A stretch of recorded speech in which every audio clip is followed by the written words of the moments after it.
My name is Don Stemper. I was born in North Mankato, Minnesota, August 4th, 1933. I'm 81 years old right now. Joined the service in March 3rd, 1953, and was discharged March 2nd of 1957. So I served 4 years in the Air Force, and I made the rank of Airman First Class. So, what else you want to know? Can you tell me a little background? What did your parents do? What was growing up life like? Okay. Pretty typical young boy of the post-depression area.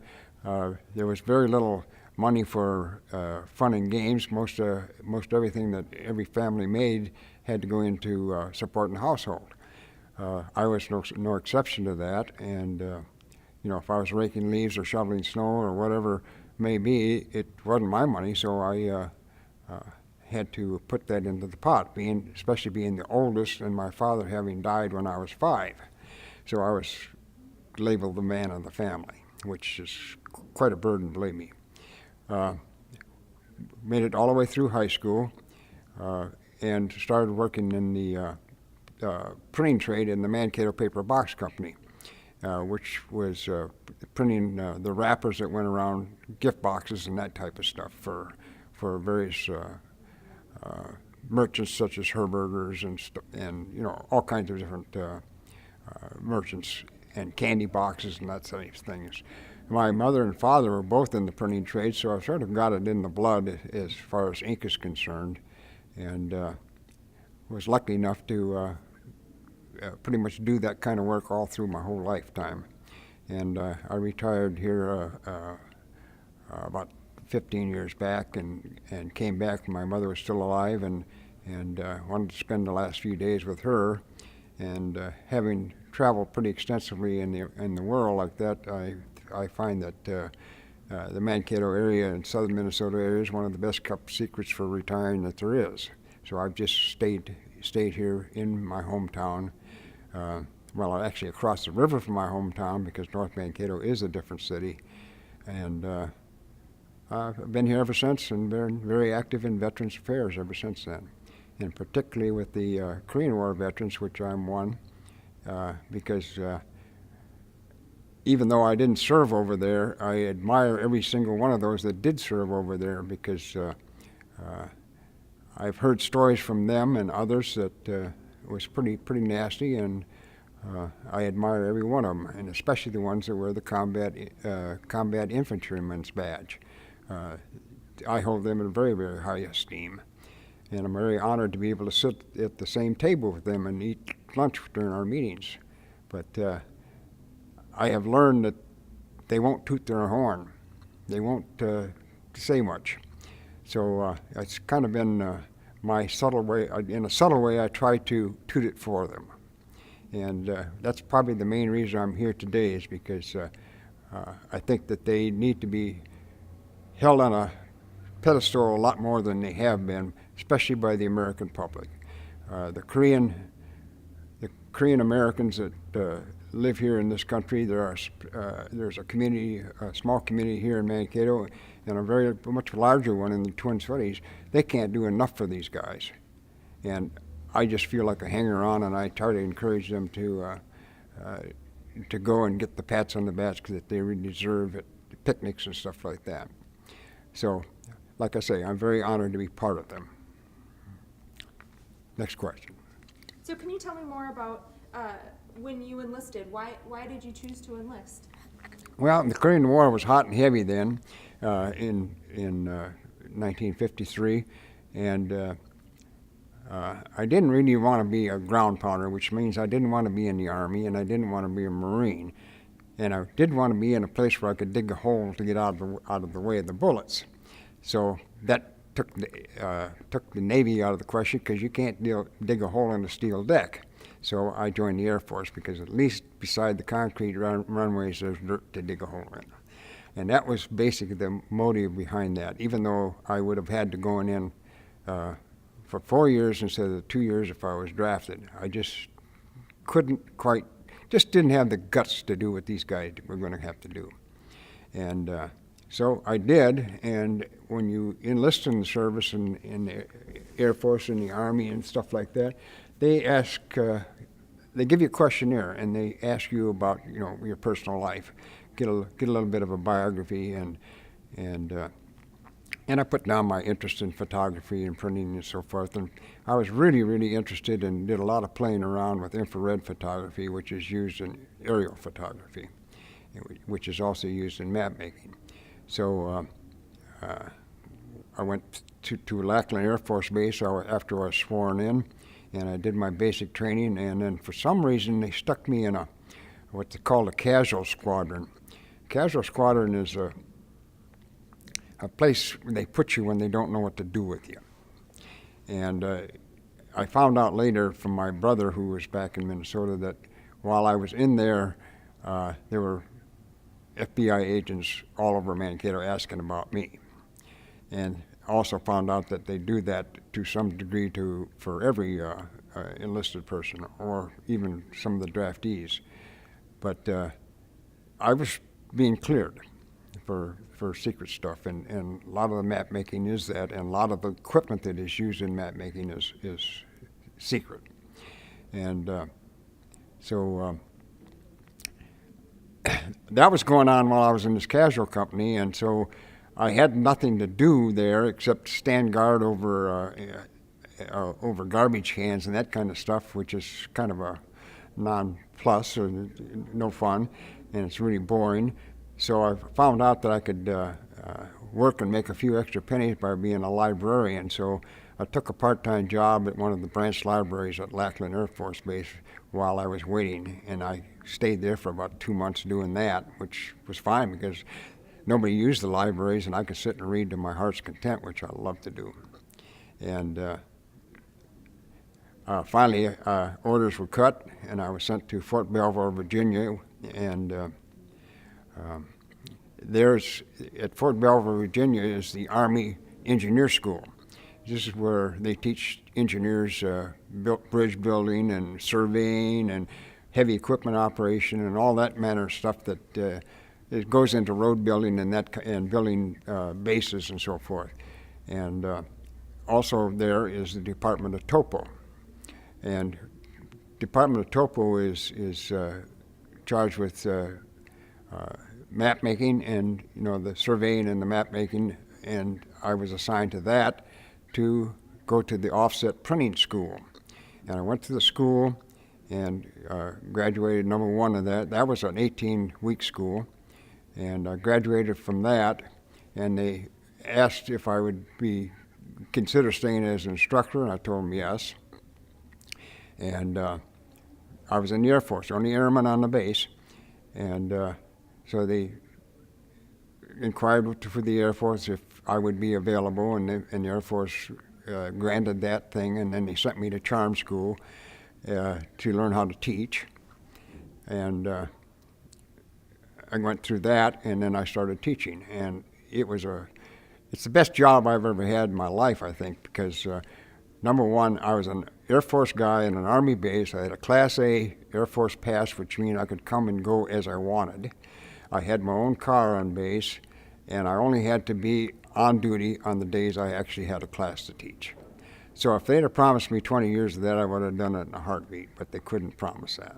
So I did my 4 years there, and I got discharged from there, and just before, a couple months before I got discharged, I flooded the area out there, all the government agencies like that had anything to do with mapping or graphic arts, and a few of the private industries. And, you know, because they have Army Map Service, Geological Survey, air charts, Navy charts, all kinds of things. And the one private industry one of them that I recall doing it was the National Geographic Society, because I knew they had they were involved in maps. And lo and behold, I got the job at the National Geographic Society. So I spent the rest of my life there until I retired, and then I came back to Mankato.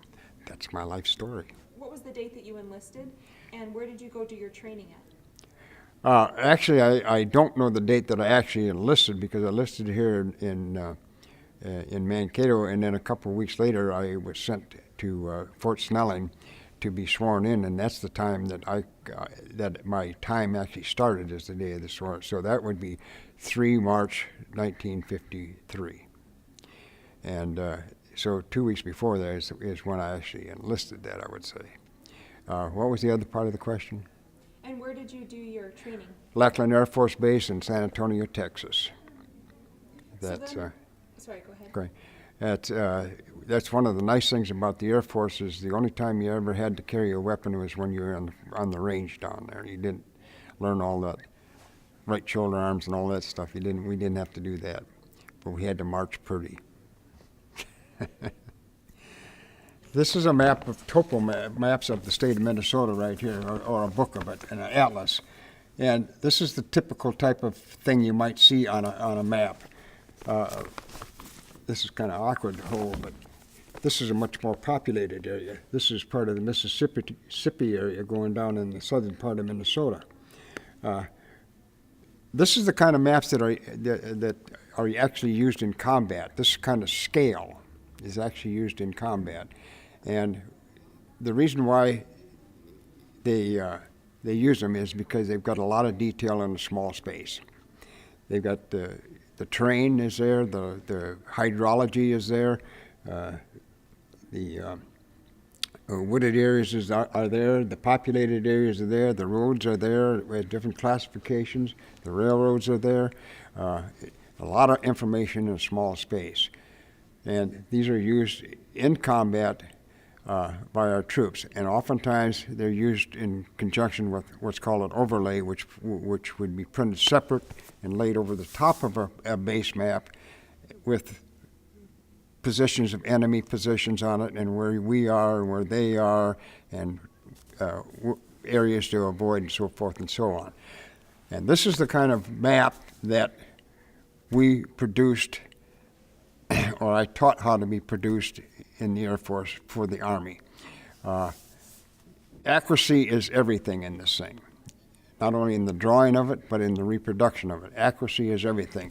If you can imagine being told by your commanding officer to take a squad of men out to survey an area for enemy activity, and you're told to follow a train track here a certain distance for a certain period of time, on the left-hand side of the train track stay all the time, and you get to a place where all of a sudden the train track is running through civilization, where actually you're following a map that had an error on it, and that error is in where the location of that railroad is.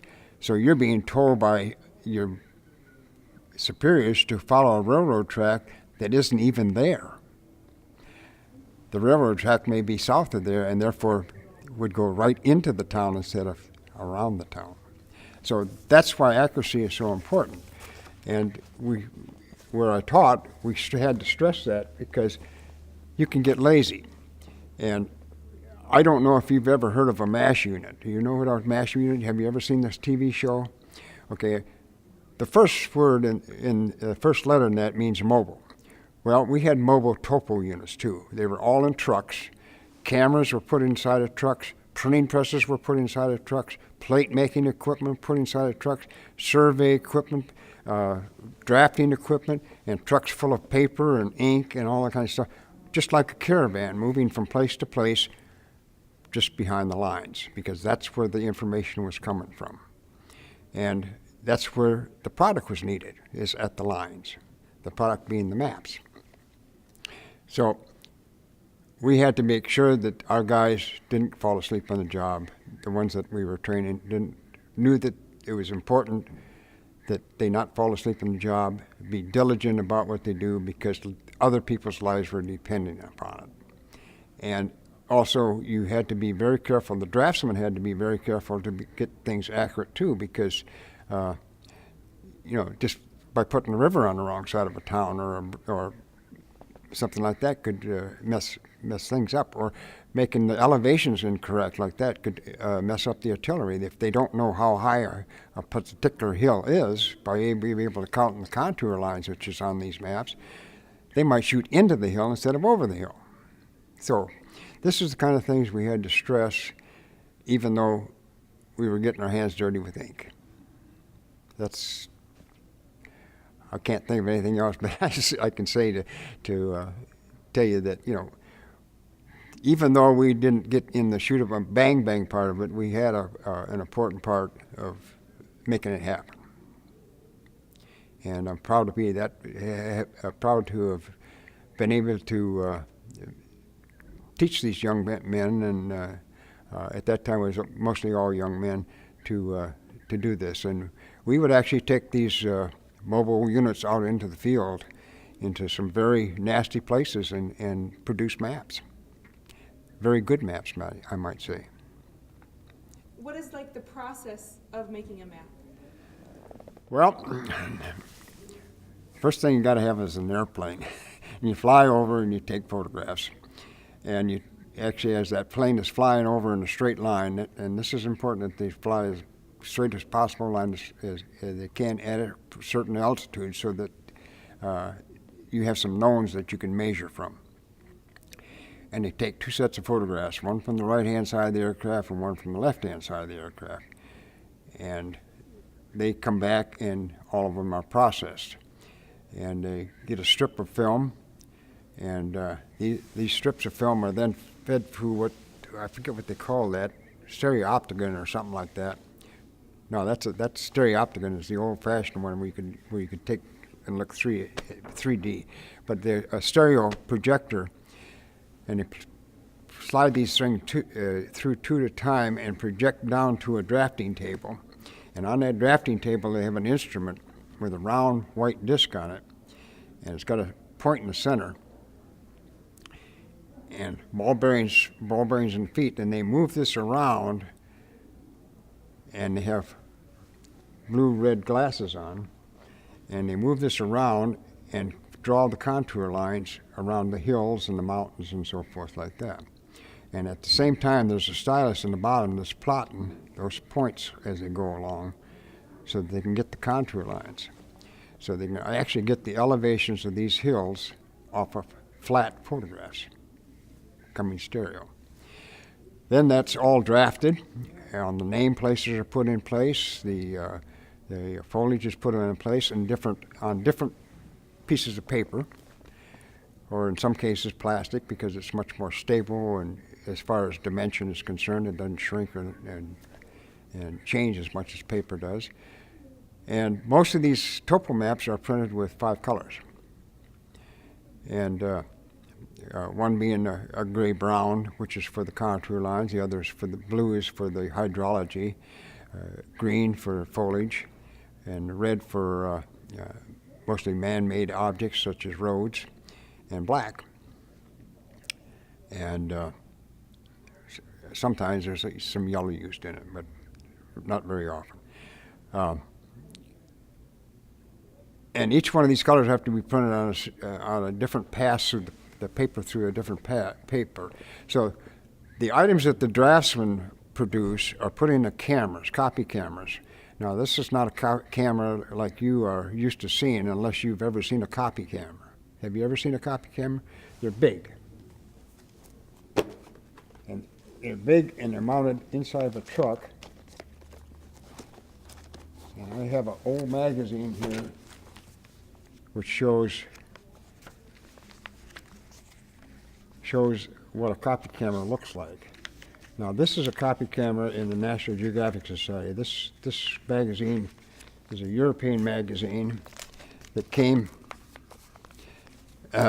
they came and interviewed the different departments of the photographic staff of the National Geographic.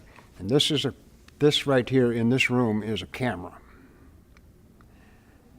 And as you can see, it weighs 4 tons.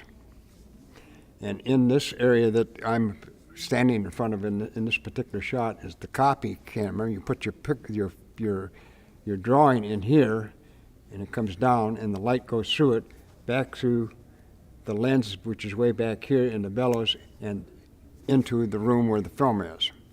So it's a camera that this particular camera would require about half this room to accommodate.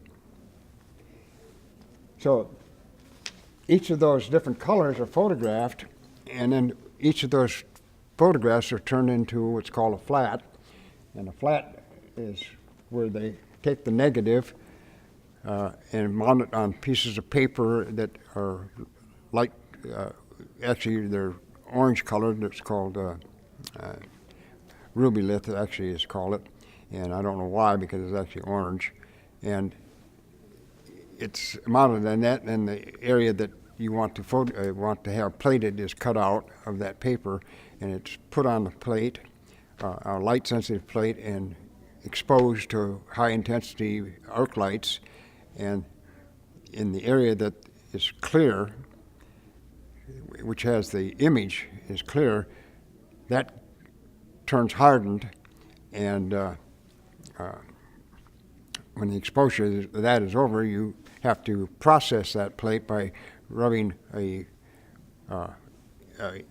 oily ink over the top of that to bring the image up, and then you wash the background out, the unexposed emulsion off of that, and you have a plate that accepts minute quantities of water, and the ink part will accept the ink. So grease and water don't mix, so that's where you get lithography. Lithography is nothing more. The oldest type of lithography was actually done with pieces of sandstone, blocks of sandstone that were about 6 inches thick, anywhere from 4 to 6 inches thick. And they would actually draw an image in reverse on that sandstone, wet the sandstone, take a roller and put the ink on there. The wet sandstone would reject the ink inked image would accept the ink, and you put a piece of paper on there and squeeze it, and you had an image. That's lithography. Litho being stone, graphic being picture, stone picture.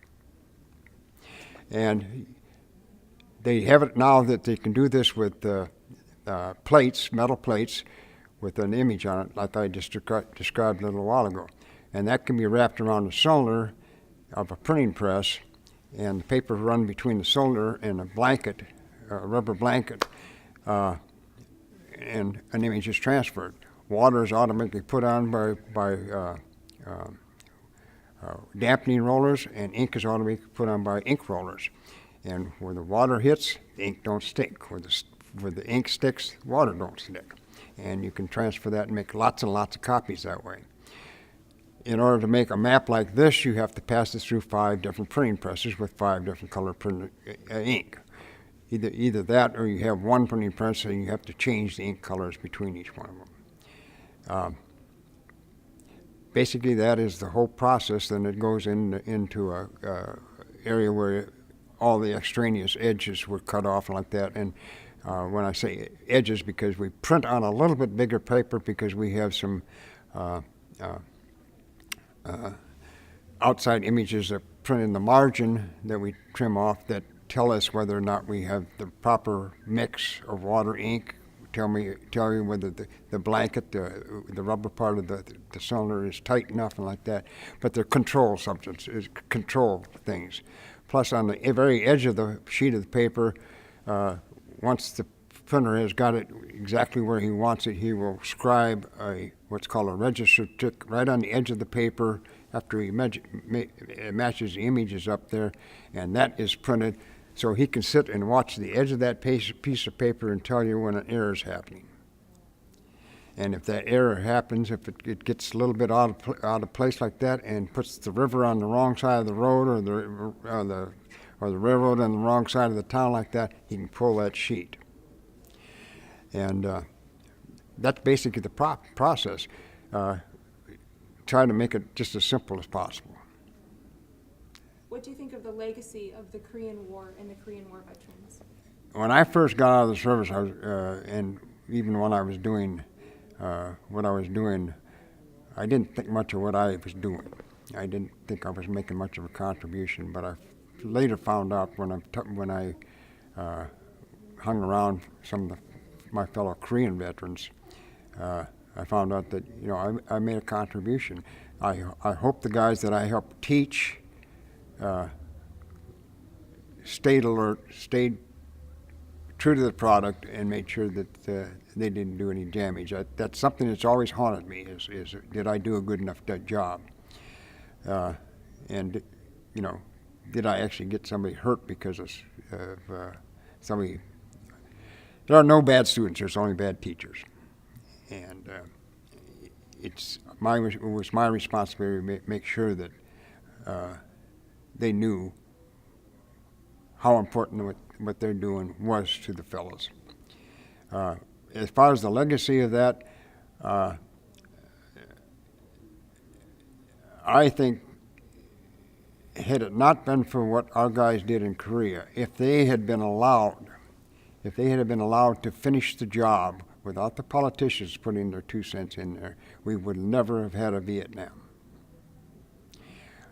I think now of the situation with China becoming an up-and-comer in the economic world.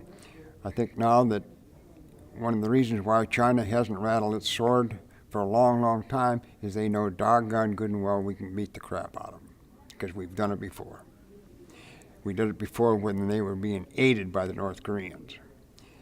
And even though they have a delivery system and a nuclear capability, they've never, ever threatened us with it, because we are the only country in the world that's ever used a nuclear bomb in anger.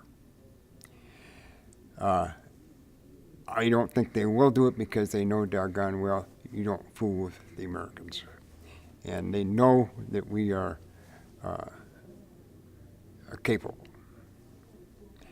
The legacy, I'm very proud of my fellow veterans, Korean War veterans, every time I see a Kia on the street. Think about that. A Kia made in South Korea. Samsung to Samsungs made in South Korea. Every product that's electronic part come out. And not only are they made there, they're leading the pack. And like that photograph I showed you earlier of North Korea and South Korea from the satellite at night, there it is. If it hadn't been for our guys going over there and doing what they're doing, the world will start to look dark. The whole world will be that way, not just South Korea. And I look at that same picture and I look over towards China, and they're all bright. I think they learned a lesson from some North Korea. I really do. I hope that we contribute to a much longer peace than we've had. We still got troops over there. The war's not over. It's never been officially declared over. I think that one of the reasons why the guy that I forget what his name is, but the guy who's running North Korea right now is hesitating and rattling his sword is because he's not old enough to remember it. He's not old enough to remember what happened, and nobody's going to tell him. Nobody's in the right mind. He killed his own uncle, man. So, I think that we did a good job, and had the military been allowed to finish the job as it should have been and make it an actual, not just a truce, but an actual victory, get it over with, surrender, let's get on with life. I think the world's been a lot. We've been pretty peaceful for 60 years. We've had some brush wars, and that's just about it compared to what Afghanistan and Iraq like that compared to Korea. Those are cakewalks. And I gotta say this for the guys and gals who are serving in now, since the Persian Gulf and up to now, I gotta thank them for making the American public aware, and 9/11, ever since 9/11, making the American public aware that the veterans have done something for this country. It took 50 years for me to get my first thank you, and I didn't know how to react. I honestly did not know how to react. When I was discharged, I was told to not wear my uniform home. And I don't know why they do that, because it's, when you get on the train or a bus to go home and like that, you don't have any civilian shoes. You got shiny military shoes, and you got a military haircut. You stand out in the crowd like a sore thumb. So, still got my ration of crap from the public. It wasn't a very popular one at that. What did that look like?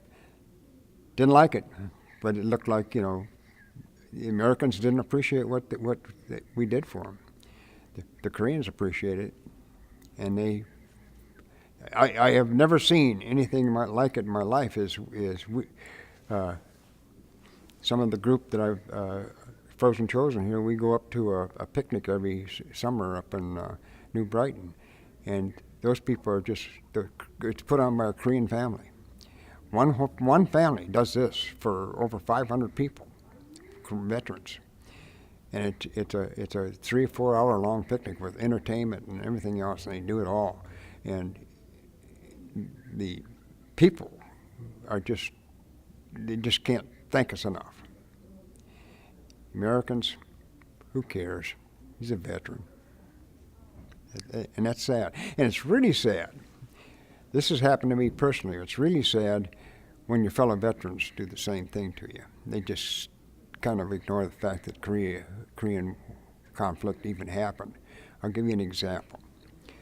I belong to another group, a veterans group, and the chapter I belong to recently celebrated the 75th anniversary, 75 years of